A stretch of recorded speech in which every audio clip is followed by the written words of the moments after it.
There's been a lot of talk of if the Chicago Bulls could trade up in this draft. Well, according to Brett Siegel and Sam Vecenie, the Bulls are not only looking to move up from 15, but they're looking to move back up to target a guard. And we also have the list of guards that they could also target. We're talking about all that plus more right after this.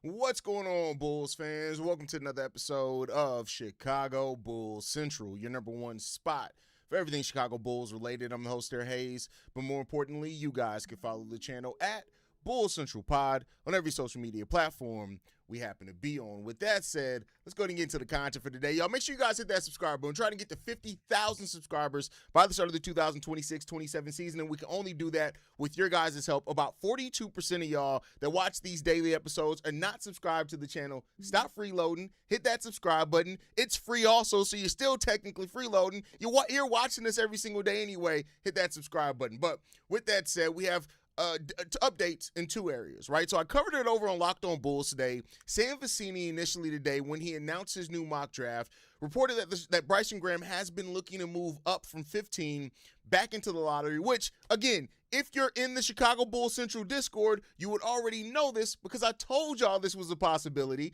But with that said, the Bulls are looking to move back into the lottery.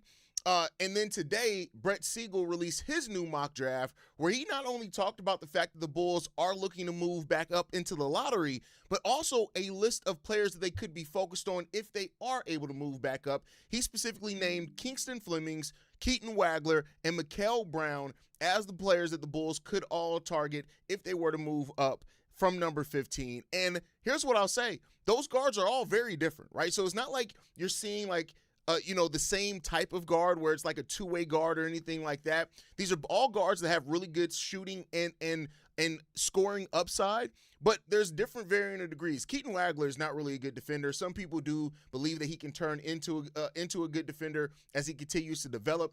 We've seen that happen before. Mikel Brown probably has the best defensive ceiling of all those guys mentioned in those three, but this is just an interesting what guards that the Bulls will focus on. So rather than center, and a lot of Bulls fans, the moment you hear about the Bulls targeting another guard, they're still stuck in that mindset that the Bulls have too many guards on this team, even though that's not really the case via all the rosters currently constructed. But it would mean that right now the Bulls are more so focused on adding a long-term guard to go along with the forward in either Caleb Wilson or Cam Boozer that they add in this draft. And maybe that could also point to the fact that the Bulls could be very heavily going after a center in free agency, or if they feel confident in one they could get at 38, because you still do need a center. We need some center depth. We've heard that offseason the center is going to be a really good, a position that they really are expected to target as well. It'd be interesting. It'd be very, very, very interesting. The audio is really low. Hold on, give me 1 second. That should help with that. Let me know if the audio is better now. That would be very interesting if that's what the Bulls actually do decide to target and what they decide to go after. Again, take this all with a grain of salt. We don't know exactly what if that's exactly where the Bulls are going after. But the fact that Sam Vecenie from The Athletic and Brett Siegel from Clutch Points, and he has his own blog, are both kind of reporting the same thing in different ways, it does lead me to think that there is probably more smoke to this than maybe what we realize. And we just got to see how it's going to go in regards to it. So, this would be Bryson Graham taking a big swing right now in the 2026 draft. Now, this draft is expected to be deeper than 2027 and 2028. They're both expected to be a little bit of thinner drafts. Doesn't mean there's not talent in them, but they are expected to be thinner drafts. And so Bryson Graham could look at this draft as his opportunity to make a big swing in his first year, add two really good talents, two talents that even I would say if the Bulls are able to move up between 7 and 12 in this draft, which I really think the legitimate range is probably somewhere between 9, maybe at the most, and 12, 13, between those two areas, that's probably like a top 5 pick in most drafts with the depth that's in this draft. And I think that makes some sense. So this would be just being very aggressive going into this draft. So let's see. We got Vaughn in the building, says Wagler would be a great addition along with Wilson. Well, yeah, you're getting offense, defense, right? I think there you're still looking at the defensive step that Modest makes is still really important.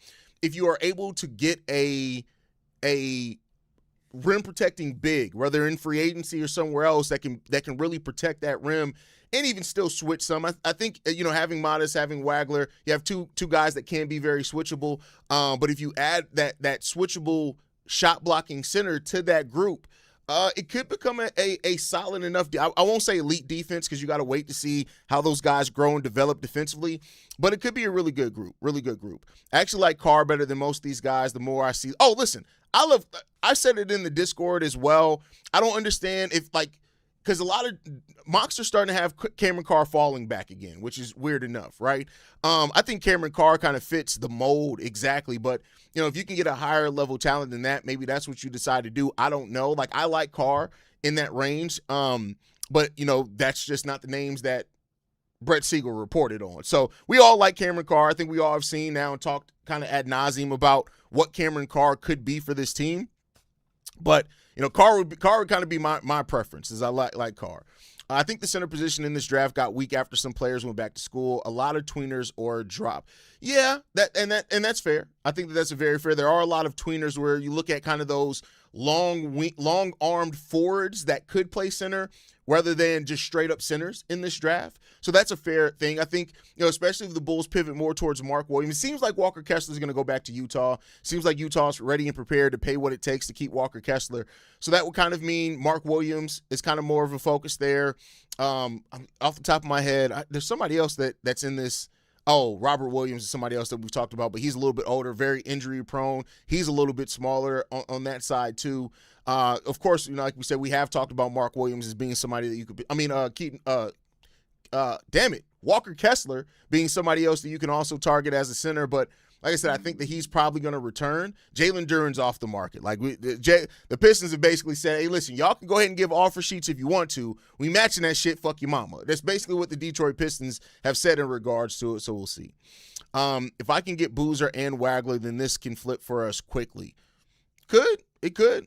Listen, if you make a move of getting 2 lottery picks, now I'm not saying it's going to flip and next year the Bulls are going to be above 500, but where it looks like now is going to be a 3-4 year rebuild. If those guys hit early, it could very quickly turn into only a 2-year rebuild. Like it could very much. Cam Boozer has the high floor. He's probably the most NBA ready out those top 4 guys. People say that his ceiling's lower because of it.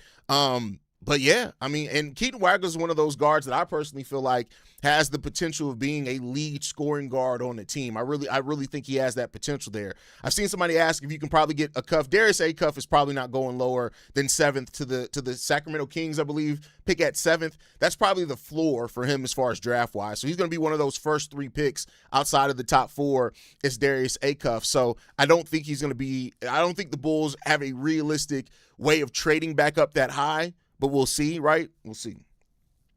If you get Wagler, Flemings, or Brown Jr., do they start day one? I think there's a high probability that the rookies either at 9 and 15 both start, because I think when you look at Bryson Graham, he's not going to be afraid to throw those guys out there. It really depends on the coach. It's hard to answer that for sure without us knowing who that next head coach is going to be. But I could see, because this Bulls team is committed to rebuilding, and I think they're committed to, if it takes a while, it'll take a while. So I do think, whereas with under AK and under Billy Donovan, we saw them kind of structure the rookies a little bit more before just throwing them out there. I do think there's a chance in this new regime to throw those guys out there a little bit earlier and to see what they end up turning into. So if Darren Peterson becomes the top pick, our guard problem will be completely solved. But the more logical scenario is Caleb Wilson and somehow get Wagler. Darren Peterson, I get it that some people have talked about him falling out of the top 2, which there's a possibility that he can fall to number 4. But I don't think it's going to happen. If it does, like I said, the Bulls have committed highway robbery. If they're able to get Darren Peterson at 4, if they can get Darren Peterson at number 4, they just robbed somebody. They Chicagoans for real. They just robbed a motherfucker. But it is what it is. We'll see. Oh, that's a good one too. That is a very good one. Isaiah Hartenstein, a player that does not need a lot of touches, right? You don't need to like call a lot of offense for him. I wouldn't call him a switchable big, but he is a rim protecting big body big that can guard, can still play some offense. If you need him to score 12, 14 points, he can do that too. So I think that's a good one. That's a good one for sure. It's a shame there isn't a team, we'll say, pick 7 and pick 11. I would gladly trade pick 4 for picks. Oh, yeah, no, you don't trade out of the top 4 in this draft. I'm sorry. I just don't agree with that. I don't think you trade out of the top 4 in this draft no matter what. That's just my personal opinion. I think the top 4 have separated themselves. You don't trade out of the top 4 in my personal opinion. But I get it where you're coming from for sure. I'm not saying you're like batshit crazy feeling your way you do. Do you think the Bulls will try to use Essengay to move up? I hope not. I think he could develop into a good player. Here's the thing. I can't say no. I'm not saying absolutely that they will look to move him to trade up. So your answer is, will they try to use? I'll say there's a possibility of that. Bryson Graham didn't draft Noah Essengay. Now, it doesn't mean that he can't see the value in Noah Essengay. I think I talked about it on today's episode. Noah Essengay is somebody that I think fits Bryson Graham's draft profile and the type of player that he wants to invest in.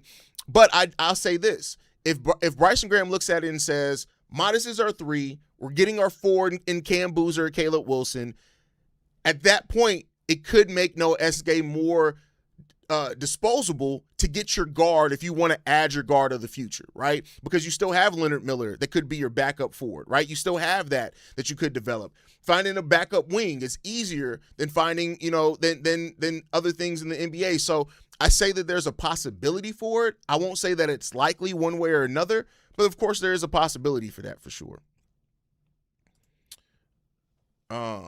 If we can get Carr, I love this. I love his game, but I think Brown and Wagler, but I rather have 3 picks. We can move up from 38. I really try to do that unless we can get Bobo Miller. Yeah, I think, like, if you want to move into the lottery, you're going to have to get, like, it's a lot easier to sell a team that you're moving to the first pick outside the lottery than for them to move all the way to the second round. So I think that's probably why you're hearing that it'll be a move up from 15 rather than a move up from 38, because you got to think about the other team in this as well. With all due respect to Graham, I feel like he's looking past players like Braden, who could really help this team, and Hunt, who can be very underrated as a scorer. I mean, who's to say that? This is all rumors right now. We don't know if he's overlooking Braden Berries. Braden Berries could be the target if they move up. We don't know. Like, Braden Berries is a really good two-way player. I think he fits kind of Bryson Graham's profile as well. So I don't, just because we're hearing rumors now, don't take those as the absolute fact, right? Don't take that as those are the only players that the Bulls are looking up to move, which means they're ignoring guys like Braden Berries and X. I wouldn't say that. So we'll see. And we really don't have a 2 at the moment. Yeah, we don't have a starting caliber 2 guard. We just don't on this roster. That's why I say anytime people are like, another guard, we have too many guards. Why another guard? It's like, hey, look at the roster right now. We don't have too many guards. We don't have a single 2 guard on the actual roster under contract right now. We don't have that. So, that's just my personal opinion, but you know how I do. Why are we looking for another guard? Why another guard? No more guards, Bulls. No more guards. Stop it with the guards. We need to... That's how Bulls fans sound to me that be whining, bro. Like some motherfuckers be whining too goddamn much. Out here signing like the way Mark K looks, man. It's crazy. But so we'll see. So I'm gonna go into more detail on this tomorrow, on tomorrow's daily episode with this rumor. We're gonna look at each of the 3 guards that were reported. We're going to look at probably another 2 or 3 prospects they also could trade up into. So we're getting into that more in detail in tomorrow's daily episode. I just wanted to get this news out. I wanted to see how you guys felt about hearing that the Bulls could very well be looking to trade up from 15 to target a guard specifically, not a big, which means Morez Johnson, who we heard the Bulls may not be as high on. No Yaxel Lindenberg, who some of the Bulls fans are really high on. Noah Demar, or maybe, and here's the thing. The report that the Bulls could be looking to target a guard, could that be to throw teams off the scent that the real target is actually Demar? Could be. Speculation there. So, we'll see what's going to happen with it, but we'll cover it all on detail right here at Chicago Bulls Central. Make sure you guys like the video, subscribe to the channel as well, hit that notification bell so you never miss an episode or live streams. Also hit that subscribe button, trying to get to 20,000 subscribers. We can only do that with your guys' help, so make sure you guys hit that subscribe button. But You can follow us at Bull Central Pod. You can send us any feedback, questions, comments, concerns.